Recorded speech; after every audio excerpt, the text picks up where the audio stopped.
Yo, what up? Thank y'all for tuning in to another episode. Look, I like chicken thighs, and it's alright that I like chicken thighs. So, if you like chicken thighs, press that like button, and also leave a comment if you like chicken thighs. If you don't, that's cool too, but I mean, you can put whatever else you like in the comments as well. I mean, wings, legs, breast, drum, whatever you like, put it down there.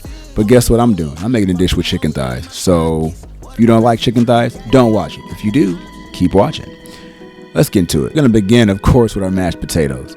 Look, you can use Yukons, you can use russets, you can use red potatoes, whatever you want, whatever type of potato you want to use, you can use it. But for this video, I chose to use yellow potatoes. Now, to begin to mash potatoes, I'm going to teach you how to do it if you don't know how to do it already.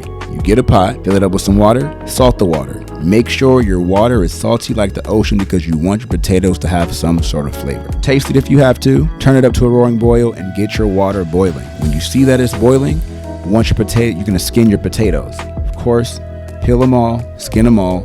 Once they're skinned, you're going to put them in the water. Now, you're going to put them in there for about 45 minutes. I say 45 minutes because that's how long these took. But every potato comes in a different size, right? So that means they'll cook at a different temperature. If you want to know if your potatoes are good and ready to go, get a fork or a toothpick or whatever sharp object you have, a knife. You can poke them in your potato. And if it comes out clean, or if the potato falls off easily, that means they're good to go, right?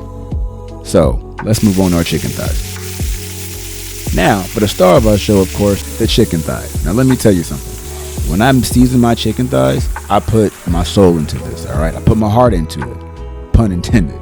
I season these with, of course, some salt, pepper, oregano, red chili flakes, a little bit of garlic powder, onion powder, just a little bit of the last two, but majority of it is the salt, pepper, and red chili flakes. Red chili flakes are my favorite. But of course, I've turned on my cast iron on high, and I put the skin side down first because I want to get a nice sear on each side. Mind you, we're not going to finish them in the cast iron, but we're going to get a great sear on each side. So once you sear the skin side, of course, flip it over, sear the back side. You're going to set your oven to at least 375. And you're going to get it ready because once you take these off the cast iron, you're going to put them on a sheet tray and let these finish in the oven for about 20 minutes. The internal temperature that you want these to be at is 164. Please use thermometers because they're great and they're an amazing tool and they can make sure that you don't kill anybody when you're cooking or get them sick. All right. On to our sauce. Now, this is called the Sauce Vierge. Yes, that's right. Sauce Vierge. You may be asking, well, Chef Hart, what is Sauce Vierge? Well, Sauce Vierge is an Italian, it's not Italian, I lied. It's a French sauce made from olive oil, some lemon juice, chopped tomatoes, chopped basil, and frequently some crushed coriander seeds is added. But for me, what I used on mine, this is my variation, I like it a little bit different. I used, of course, tomatoes, salt, pepper, a little bit of parsley in there, red chili flakes, and fish sauce. Some people add anchovies in here, but I didn't have anchovies, so I used fish sauce. And did I say garlic? Of course, because Chef Hart loved the garlic. Added that in there, add the olive oil, mix it all together till it came together nice. And after that, I put it in the fridge so it can marinate. You want all those flavors to be nice and bold when they hit your palate. And they're gonna mix great with this chicken. So leave them in the fridge, and then after that, your potatoes should be good to go. So let's get back and check on those. So with your potatoes, of course, now, typically with potatoes, what you do is salt, pepper, butter, heavy cream, and milk. I didn't have milk or heavy cream, so what I used was chicken stock because I wanted to give my potatoes a little bit more flavor. So I had them in a mixing bowl, took the top off because I wanted the steam to cook them a little bit more, adding them back into the pot, of course.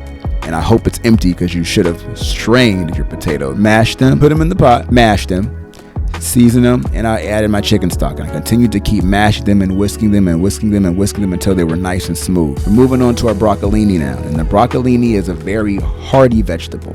Eating it raw is not the best. Some people blanch it, other people cook it. I decided to saute mine in my cast iron that I used to cook the chicken in because I wanted that flavor on my broccolini. So I threw it in there.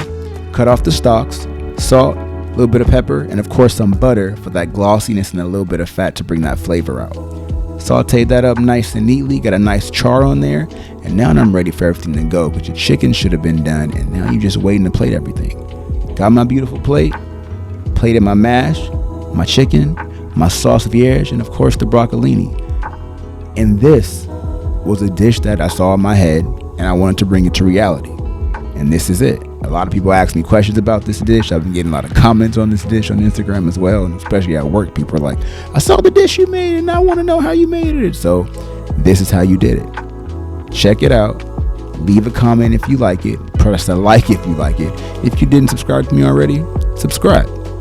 And thank y'all for watching. Later.